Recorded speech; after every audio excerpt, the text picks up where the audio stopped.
Bonjour, bienvenue à votre émission de la Victoire de l'amour. J'espère que vous allez bien cette belle journée. Aujourd'hui, je reçois quelqu'un. Ça va être un beau cadeau qu'on va se faire. Je reçois Jennifer Lee Dupuis. Elle va nous faire aussi une magnifique chanson. L'homélie avec l'abbé Stéphane Roy, la chronique avec notre ami Martin. Je suis Sylvain Charon. Bienvenue à votre émission La Victoire de l'amour. Un seul geste de toi viendra mon secours.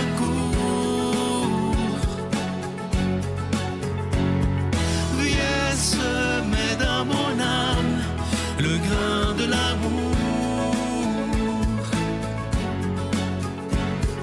Je traverse un désert et je meurs de soif. Montre-moi le mystère qui garde la foi. Jennifer, merci d'être là. Merci. Écoute, je t'écoutais tantôt, tu vas chanter tantôt, je t'écoutais en répétition, là, j'avais des frissons. Tu as une voix puissante, mais vous allez entendre ça tantôt, restez là. Écoute, j'ai été très surpris hier quand je disais que de 18 à 27 ans, tu allais à l'église à tous les jours. Oui. Ah Oui. Oui. J'étais très focus dans ma mission. Lundi, j'avais mes cours de ministère. Le mardi, les leaders. Le mercredi, l'étude biblique. J'étais responsable de la chorale aussi. Donc, j'étais très, très investie, oui. Qui est Dieu pour toi? Pour que tu ailles à l'église tous les jours, il faut que ça Oui. soit une relation profonde, là, quand même. Oui. Bien, pour moi, Dieu, c'est mon créateur. Donc, c'est la personne vers qui je vais me référer pour tout. J'ai des questions, je doute, j'ai peur, je me sens pas bien, je suis dans la joie. Ben c'est la personne à qui je vais me référer dans toutes les situations.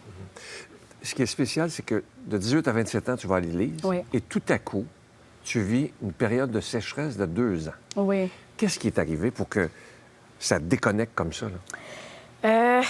Mon Dieu, j'ai vécu une situation assez difficile. Bon, dans mon cas, c'était une séparation. Donc, j'ai vécu une séparation, puis ça m'a fait me poser tellement de questions. J'ai comme été blessée aussi par des gens qui étaient dans l'Église avec moi aussi. Puis, on dirait que ça m'a fait tout mettre en doute, finalement, Ah puis oui. de me demander, mon Dieu, est-ce que toutes ces années-là que j'ai passées à servir à l'Église, est-ce que ça a servi à quelque chose? Est-ce que je me suis fait avoir? Est-ce que, tu sais, je me posais vraiment, là, je suis allée très profondément dans mes questionnements, là. T'as-tu eu peur de perdre la foi? Je te dirais que ça m'a traversé l'esprit. Ah oui. De me dire, mon Dieu, est-ce que vraiment ma croyance est ébranlée? Et c'est revenu assez vite que non. Je me suis rendu compte que malgré tout ce qui arrivait, ce qui est resté, c'est vraiment ma relation avec Dieu. Le canal de communication qui n'était pas brisé malgré le désert que je vivais à ce moment-là. Donc, ça a été comme rassurant pour moi, mais j'ai quand même perdu beaucoup de repères, donc c'était quand même un peu déstabilisant pour moi. Alors, est-ce que tu peux dire maintenant que ta foi est plus forte qu'avant, après cette sécheresse-là? Oui, je peux dire qu'elle est différente. Elle est plus... Je trouve qu'elle est plus vraie, elle est plus connectée. C'est pas juste, tu dois faire ça comme ci, comme ci, comme ça, donc fais-les. C'est vraiment senti, c'est vraiment qu'est-ce que moi, je sens. Puis, selon moi, on dirait que comment que je vis ça, c'est que quand je ressens une conviction à l'intérieur de moi, je le sais que c'est Dieu qui me parle, c'est Dieu qui guide mes pas vers différentes situations. Donc, on dirait que ça me rassure de me dire, OK, Dieu est avec moi dans ces situations-là. Donc, oui. Je pense que ma connexion est plus forte. Oui. Bon, comme tu disais tantôt, ça t'a beaucoup blessé, le conjoint qui t'a quitté. Oui. Est-ce que tu as réussi, avec le temps, à lui pardonner? Oui. Oui, j'ai pu pardonner en me disant que on est tous humains, au final. On est tous sur cette terre-là pour la première fois. Ouais. On la vit tous pour la première fois. On vit tous des expériences. Et je peux pas garder une rancune envers un humain qui peut-être de son côté pensait bien faire ou quoi que ce soit. Je peux pas garder une rancune non plus contre l'Église parce que l'Église a juste des bonnes intentions aussi. Je me suis juste rendu compte qu'il fallait que je m'écoute plus. Puis je pense que c'est ce que je faisais pas avant, c'est que j'attendais la validation. Tu sais, je me disais, est-ce qu'il faut que je fasse ça comme ça? Puis bon, OK, je vais suivre. Puis je pense que c'est plus ça qui m'a blessée au final et pas nécessairement les gens ou qu'est-ce que les gens auraient pu faire. Parce que les gens, ils ont juste des bonnes intentions. Ils disaient, hey, fais pas ça, tu devrais pas chanter ça parce que, tu sais, c'est des chansons qui louent pas Dieu ou quoi que ce soit. Ben moi, je vais dire, OK, mais finalement, quand je pense à la relation que j'ai avec Dieu, Dieu me dit, ben non, vas-y. Moi, vas-y, je suis correct avec ça. Puis on dirait que c'est une paix que moi j'ai que de faire des choses qui sont plus connectées avec moi, finalement. Très beau. Le temps passé, tu as rencontré l'amour. Oui. Tu t'es mariée. Oui. Pourquoi c'était important de te marier? Ah, pour moi, on dirait que... je sais pas, on dirait que pour moi... je dois remercier Dieu pour, premièrement, avoir fait en sorte que je rencontre mon mari aujourd'hui, puis aussi lui remettre un peu ma relation entre ses mains, qu'il puisse justement me guider, continuer à guider mon mariage et tout. Pour moi, c'est ça le mariage un peu, c'est de dire à Dieu, voici, je me marie, peux-tu, s'il te plaît, prendre soin de nous? Peux-tu, s'il te plaît... Une relation à trois. Exactement, exactement. Donc, pour moi, c'était super, super important de mettre Dieu au centre de notre relation. Et ce qui est spécial, une femme qui est aussi croyante que toi, Oui. ton mari ne croit pas en Dieu. Non. Ça, là, il faut que tu m'expliques comment tu vis ça. Parce que toi, tu y crois pas à peu près, là. Oui. Bien, encore une fois... Et comment avoir accepté ça? C'est ça, moi, qui m'intrigue. Oui, bien, ça a été deux difficile. côtés, là. Oui, bien, ça a été difficile au début. Je mentirai pas parce que on a justement cette croyance-là que un peu tout le monde dit, ben là, tu sais, je veux dire, il faut que vous soyez les deux, puis puis justement, encore dans cette sécheresse-là que j'avais, où est-ce que j'étais un peu avec moi et Dieu, où est-ce que je me disais, qu'est-ce qui fait du sens pour moi? Qu'est-ce qui me fait du bien? Qu'est-ce que pour moi... qu'est-ce qui fonctionne avec moi? Pas qu'est-ce qui fonctionne avec l'autre, qu'est-ce qui fonctionne avec moi? Et Dieu étant d'accord avec ça, Dieu guide mes pas, ben ça va marcher. Puis moi, j'aime ça dire ça, mais je trouve que mon mari, il le sait pas, mais il a l'esprit de Dieu en lui, là. Toutes ces valeurs, l'amour... Il y a beaucoup de gens comme ça, hein? Vraiment. Ils se disent non-croyants, mais ils sont meilleurs parfois que bien des croyants. Exactement. Puis moi, pour moi, c'est ça qui est le plus important. Tu partages l'amour autour de toi, tu chéris les gens autour de toi, la famille, c'est important pour toi, les valeurs, c'est important. Écoute, c'est ça l'Évangile, au final. Puis pour moi, c'était beaucoup plus important, ça, que d'avoir quelqu'un qui me dit, ben je suis croyant, mais qui partage pas ces valeurs-là. Oui, exactement. Comme je disais tantôt au début de l'entrevue, je t'ai entendu chanter tantôt, c'est un don, il n'y a pas de doute, là. Est-ce que tu es dans la gratitude que Dieu t'ait donné un si grand talent? Parce que c'est pas rien, vous allez voir. Tellement, tellement, je suis dans la gratitude. Puis je le sais que Dieu veut m'utiliser pour quelque chose avec ma voix. Puis je le vois à cause que dès que je m'éloigne de ça un petit peu, dès que je m'éloigne un petit peu de la musique, je le ressens à l'intérieur de moi que, oh, OK, non, je me sens pas bien. Puis encore une fois, moi, je suis très connectée avec comment je me sens. Puis je le sais que c'est Dieu qui me parle à travers ça.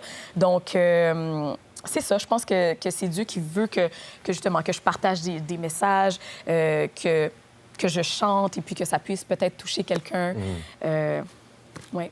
Comment tu fais pour avoir une foi aussi forte, aussi vivante? C'est assez rare de nos jours, je dois te le dire, là. Y a-tu un truc? Comment tu vis ta relation avec Dieu? Mais je sens que tu es habité, là. Oui. Bien, je pense que ça vient justement du fait que, tu sais, je pense que qu'est-ce qui bloque souvent les gens, les jeunes même, à rester connectés à Dieu, je pense que c'est la controverse de vivre en 2025, mais de rester connecté avec la parole de Dieu.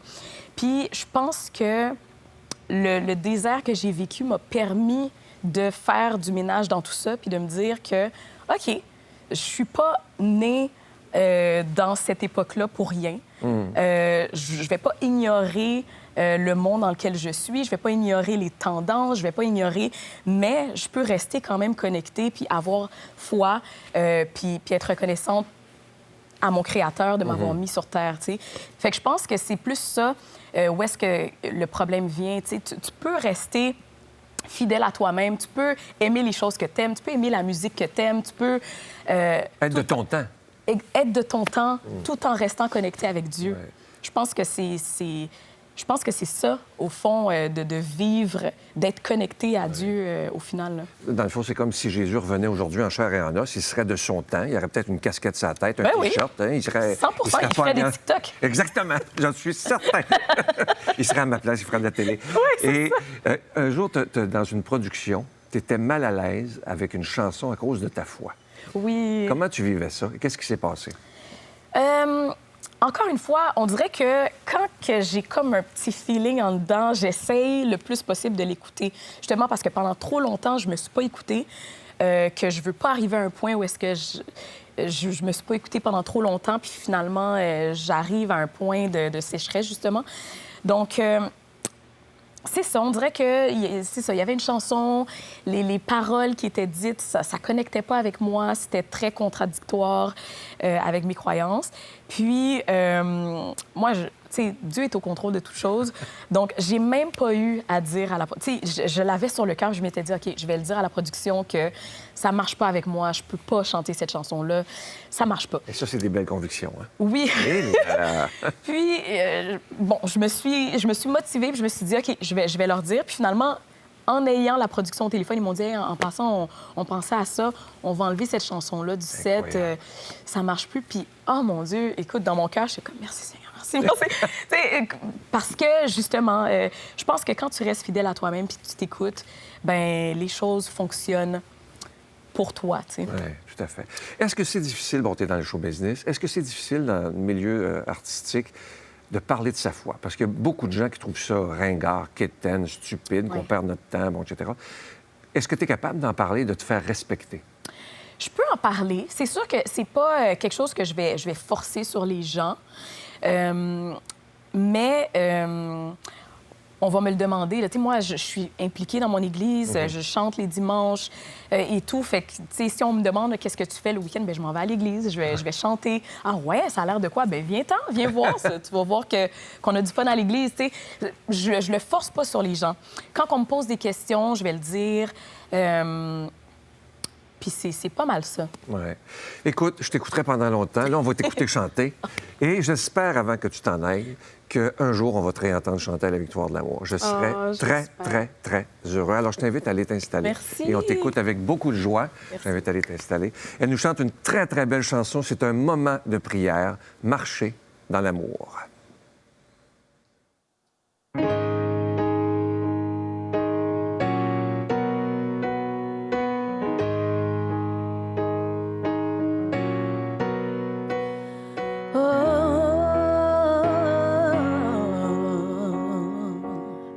Je veux marcher comme tu as marché. Je veux aimer comme tu as aimé. Sur la route, malgré les coups, tu n'as pas répondu aux injures. Alors qu'on crachait sur ta figure, tu as méprisé les coups. Quand tu m'as aimé plus que tout, walk in love, marche dans l'amour.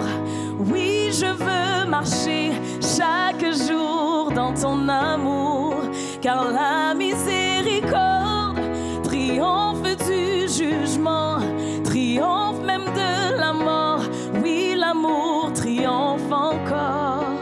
Walk in love, marche dans l'amour, quel que soit le poids des blessures, l'amour triomphe toujours. Walk in love, je marche dans son amour.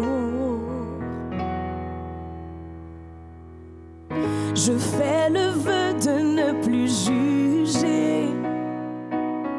Je fais le choix de tout pardonner. Oh, je veillerai sur ma bouche.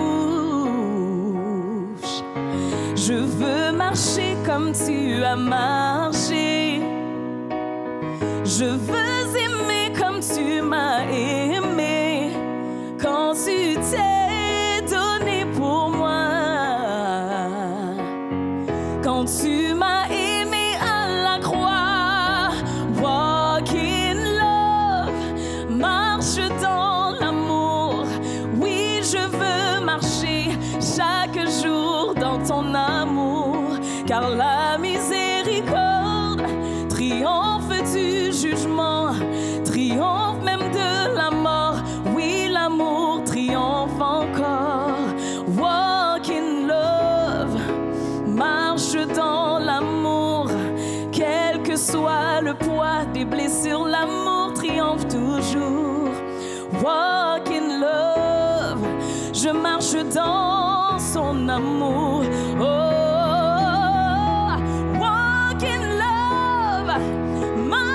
dans l'amour, oui, je veux marcher chaque jour dans ton amour, car la miséricorde triomphe du jugement, triomphe même de la mort. Oui, l'amour triomphe encore. Walk in love, marche dans l'amour, quel que soit le poids des blessures, l'amour triomphe toujours. Je marche dans son amour.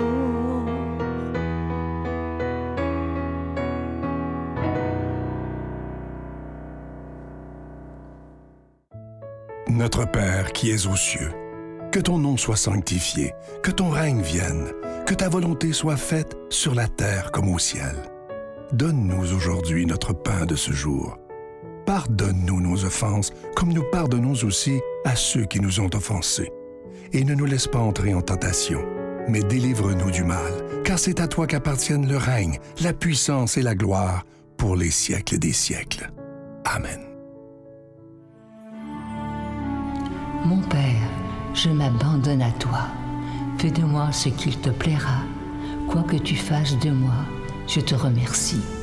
Je suis prête à tout, j'accepte tout, pourvu que ta volonté se fasse en moi, en toutes les créatures.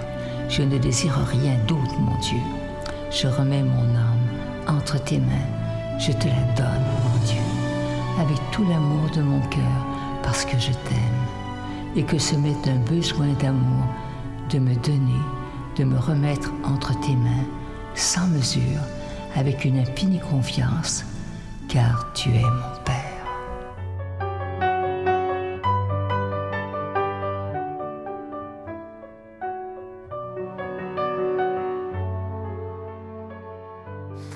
Encore une fois, je suis tellement content de vous présenter le cadeau du mois d'août. Il s'agit d'un magnifique chapelet qui est fait en bois d'olivier. Il n'est pas fait en usine, c'est fait à la main par des religieuses de Mexico. C'est fait dans une ambiance de prière et de paix. Évidemment que ce chapelet, il est déjà béni. Vous recevrez un reçu pour fin d'impôt. Je vous rappelle que vous en recevrez un avec un don de 25 $ et si vous en voulez deux, avec un don de 40 $ parce que ça se donne tellement bien en cadeau. En plus, en bois d'olivier, c'est de toute beauté. Et évidemment, je veux vous remercier de ce que vous faites pour la Victoire de l'amour depuis plus de 30 ans. Vous savez que c'est un endroit maintenant où souvent les invités qui viennent ici disent c'est le seul endroit où on peut parler des vraies affaires, où on peut parler de notre âme, de notre cœur, de ce qui nous tient à cœur. Alors, j'espère qu'on sera là encore pour des dizaines et des dizaines d'années. Moi, je vous fais totalement confiance et je fais confiance en ce Jésus qui est le maître de l'impossible. Cette émission-là, il y a 30 ans, personne n'y croyait. Et regardez, 30 ans plus tard, des milliers et des milliers de personnes sont à l'écoute. Alors, merci de tout mon cœur. Voici comment vous procurer ces chapelets. Par la poste à la Victoire de l'amour, casier postal 120, succursale Boucherville à Boucherville, le J4B 5E6. Ou par téléphone, par carte de crédit, du lundi au jeudi, de 8h à 17h, au 514-523-4433, ou à notre numéro sans frais, le 1-888-811-9291. Également sur notre site Internet, le www.lavictoiredelamour.org.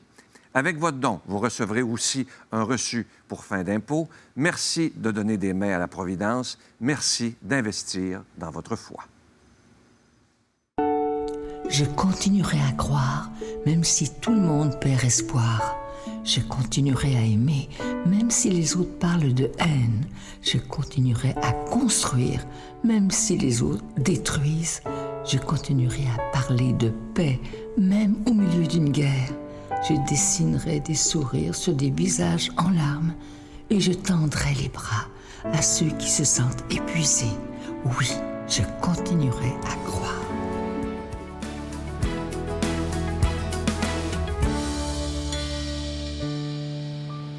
Bon dimanche, les victorieux, les victorieuses et tous ceux qui dorment encore. Je sais, c'est tôt parfois, mais que voulez-vous? À un moment donné, dans une autre vie, j'interviewe le poète Michel Garneau. Puis Michel Garneau vient de faire un beau billet avec toute sa sagesse qu'on connaît, tu sais.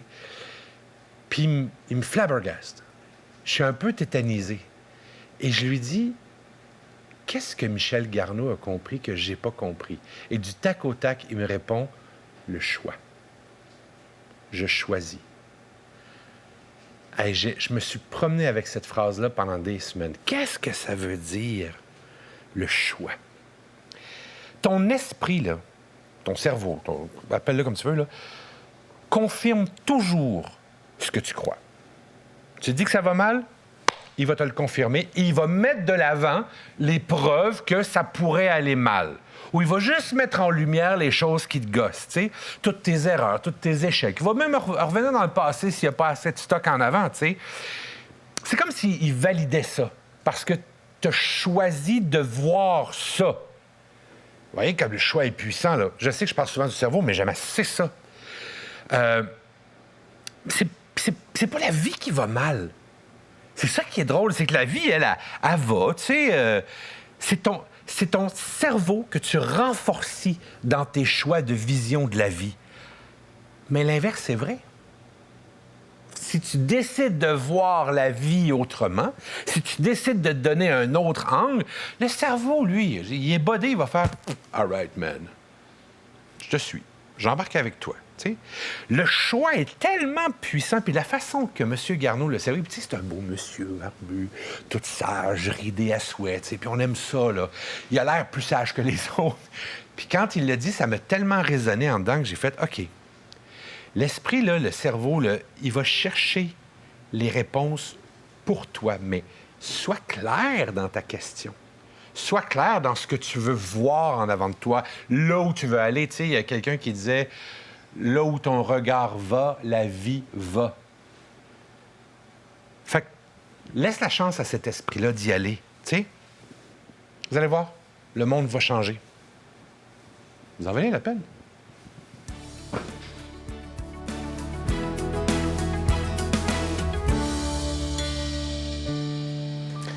Bonjour à toi, bon dimanche. Aujourd'hui, l'Évangile qui nous est proposé, c'est un extrait du chapitre 12 de Saint-Luc. Un chapitre que je considère un peu comme une suite de paroles de Jésus. Il faut savoir que Saint-Luc, qui a écrit le troisième évangile, n'a pas connu directement Jésus. C'est plutôt celui qui a été voir Marie, la mère de Jésus, qui a été voir les témoins, les apôtres, qui a interrogé, puis qui a ensuite collectionné, à partir de ce qu'on lui a dit, le témoignage, un témoignage. Et sans doute qu'on lui a dit, Jésus a dit ça, puis il a mis ça à un moment donné dans un chapitre, puis ça semble être comme le chapitre 12. Et dans ce chapitre, dans ce verset qui nous est donné, il est dit, « Je suis venu apporter un feu sur la terre, et comme je voudrais qu'il soit déjà allumé. » C'est beau parce que quand je lisais ce texte-là, quand je l'ai médité pour pouvoir t'en parler, je me suis dit, hey, c'est un rêve de Jésus là, qui nous est exprimé.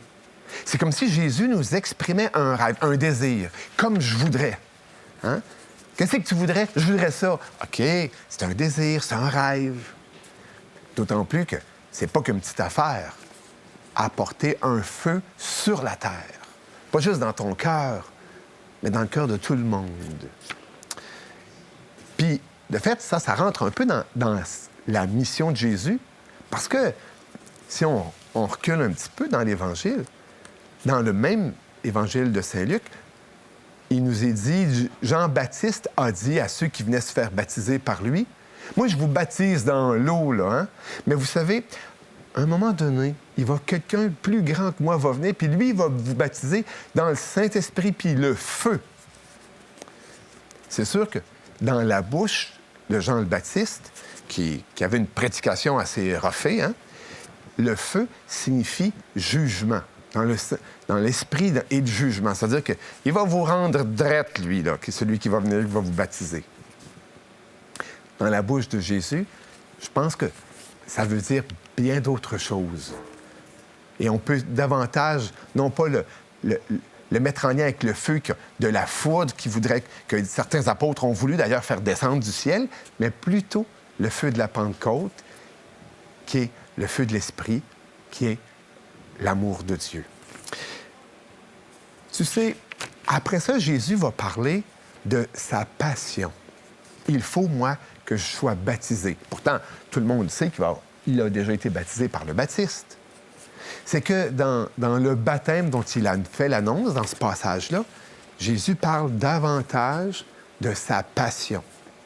Comme si, le feu qu'il veut allumer devait passer par sa passion, par le baptême de sa souffrance. Il fallait qu'il plonge dans une souffrance.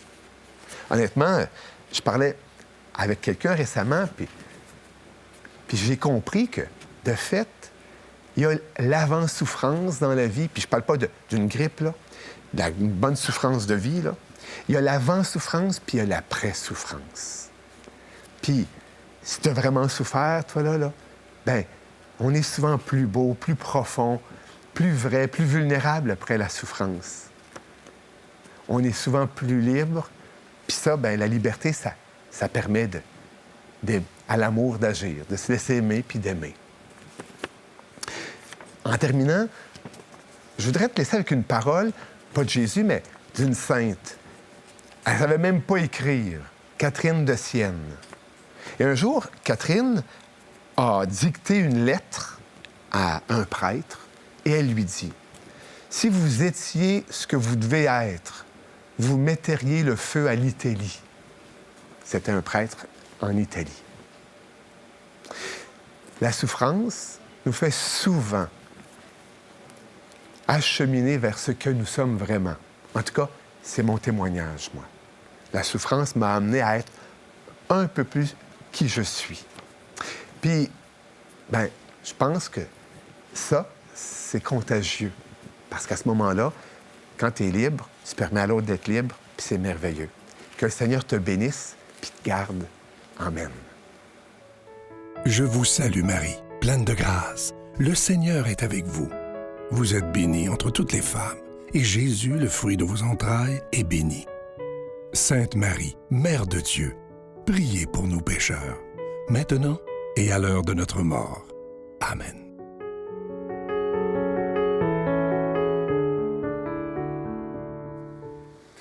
J'espère que cette émission vous a plu. Moi, ça me fait toujours un bien énorme, j'espère à vous aussi, quand je vois des gens qui ont une foi aussi profonde que Dieu, c'est pas un passe-temps. Ça devient le centre de ta vie et on voit que ça fait des gens heureux. Je regardais Jennifer, on voit qu'elle a la joie dans le cœur et c'est ce que je me souhaite et que je vous souhaite. La semaine prochaine, on se fait un beau cadeau. Je reçois André le Jeune, il a maintenant 90 ans. Voici un extrait. Bye bye. La seule affaire que je demande au bon Dieu, c'est d'arriver à 100 ans.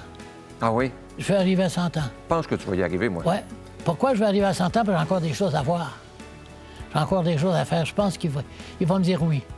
Puis il va me guider à part ça. Pour comment? Le Saint-Esprit, il m'envoie là. Saint-Esprit, là, c'est pas n'importe qui. C'est le Père, le Fils et le Saint-Esprit pour pas rien. Hein? Ouais, une divinité, trois divinités en une. Ouais. C'est Dieu partout. Ouais. C'est toujours Dieu.